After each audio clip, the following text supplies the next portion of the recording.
Hey y'all, it's Megan. If you are returning to my channel, welcome back, and if you're new, welcome aboard. So I get a lot of questions about when I was working at the Jungle Cruise. Some of them are working at Disney specific, some of them are Jungle Cruise specific, some of them are just questions about the park. So today I wanted to talk about some of the frequently asked questions that I get about the Jungle Cruise.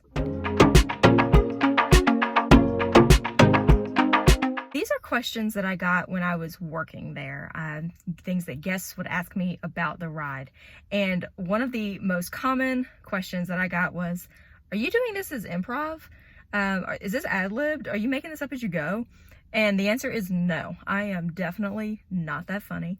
And actually it is, I'm not going to say illegal, but it's frowned upon to improv and make up your own jokes for the Jungle Cruise. I know a lot of people do see skippers who have very different spiels and a lot of very different jokes and things that they mix up in there. And some of that is because there's a lot of things to choose from the official script. So you may not always get the exact same jokes every single time. But the other part of that is that some people do kind of personalize their cruise a little bit and do a little improv, especially those skippers who are a little bit more naturally funny than I am. But the short answer is there is a script. It's about 25 pages long, or it was when I had it. And you go through, you learn the whole thing. There's jokes, there's facts, there's all kinds of stuff in there. And the purpose is to give every guest a similar, if not the same, experience, no matter who their skipper is. So the goal from the very beginning of the Jungle Cruise was to give everyone the same experience as they're riding. They get to see the same animals, they get to hear the same fun facts and the same jokes and the same puns.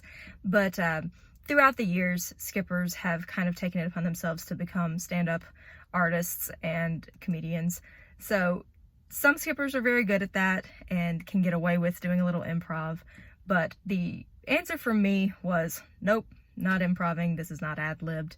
And I am really not that funny. So if you appreciated my jokes and you ever had me as a skipper, I dearly appreciate you. And to the person who told me that I was like a female Ryan Reynolds with my deadpan delivery, you're still my favorite person. Another question that I got asked pretty frequently was, can you accept tips? And the answer to that is no. Skippers are not performers. We are not entertainment cast members. We cannot accept tips. I say we, I'm not still a skipper, but as a skipper, I was not able to accept tips. I was just doing my job. So I did have a couple of times that people would come up to you and say, hey, like, this was super fun. You were really great. And, you know, they try to hand you like a $5 bill or something. And you're like, no, it's totally fine. Like, I'm just doing my job. Glad you enjoyed it. And they'd be like, no, seriously, take it. We appreciated the good job you did. And you're like, no, I really can't. So, no, you are not allowed to accept tips unless something's changed. Can't imagine that it has. But you cannot accept tips, and gifts are iffy. There's a certain monetary value that things cannot be over, and I'm not exactly sure what that is. I think it's like $10 or something like that. So if someone gave you, a lot of guests bring cards, and they give out cards that either they've bought or they've made to give to cast members that they appreciate, or just, you know, they hand them to every cast member they encounter, that kind of thing. And that's totally fine. You can always accept cards. Once again, unless something has changed. This is all coming from my experience, which was almost 10 years ago. So, you know, let me know if you are a current cast member and any of this has changed. I don't want to be giving false information out. So let me know that down below if you happen to know. But you can accept stuff like that. And I did have one gift that I accepted and was able to keep. There was a little girl, she was from Japan, and she was the sweetest thing ever. I don't think she even understood English and like to get the puns and stuff, but she was so sweet. And she came up at the end of the cruise and she said thank you, and she gave me an origami flower that was wrapped onto a pen. I still have it. It's at my parents' house in my box of Disney stuff that I will one day get myself together enough to organize onto shelves and such. But it was very sweet, and I just accepted it and said thank you. And afterwards I was like, am I allowed to keep this? Like, is this a thing I'm allowed to keep? And the coordinator said, yes, that you are. You can't ever take any money or anything of like crazy value. No one can come in and be like, here's a ticket to Universal or something like that. You can't accept that. But small gifts like that are okay, or they were, and cards and stuff like that are okay, but you can never accept money as a tip just for being an awesome skipper. And the question I get the most often And I got this question when I was working at the Jungle Cruise from guests. I get it now. And that is, what happens when it rains and you're on a boat? So people know that the Jungle Cruise is a water ride. Water and lightning don't mix. If there's a lightning storm and you're getting ready to go onto the Jungle Cruise, they prevent you from doing that. They're like, nope, we're not sending any more boats out. We're good to go. And people understand that, but they're like, what happens if you're out there when that alert goes out? Disney has an entire army of people who are monitoring the weather. As far as I know, that is their entire job, is to just keep track of the weather.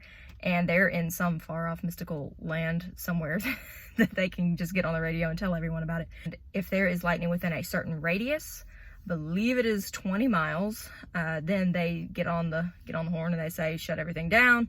And that's when outdoor attractions shut down. Now, that being said, it's 20 or so miles away. It's not yet dangerous. They give you plenty of time to actually get the attractions shut down, get everyone off that is currently on there. The absolute longest that someone is going to be on the Jungle Cruise is about 10 minutes. So even if they had just left the dock when the alert went out, they would still be back in time before that lightning came to a dangerous area. They want to make sure that they give those alerts nice and early so that they do have that time before the lightning gets into a radius that is closer and more dangerous. When lightning's far enough away, you don't have to worry about getting struck, but once it gets to within a mile or so of your location, that's when you definitely don't want to be out there. So they just give you plenty of time to evac the ride or just complete cycling and get everyone off and get all the boats shut down and get everyone off the water, so that everyone is safe, skippers and guests included. There's really nothing to worry about. You don't ever have to say, oh, it looks like it's gonna rain. Maybe we shouldn't get on the Jungle Cruise. People will let you know if it is to the point where lightning is gonna be an issue, and they will get the ride shut down in plenty of time. You will always be safe. The downside is, if it does start raining when you're on the Jungle Cruise, you're getting wet. It's not intended to be a water ride, but if it's raining, the tops are open in several places and the sides are very open, and you may get wet. And I've done more cruises that I could tell you in the pouring rain that didn't have lightning. So if you don't want to get wet, if you're looking for a ride where you're like, it's raining, I'm gonna stay dry, not the Jungle Cruise. Don't go with that one. You're plenty safe, but you might be wet. Those are a couple of the frequently asked questions that I get about working at the Jungle Cruise, things that I got asked while I was working there and still continuing to today.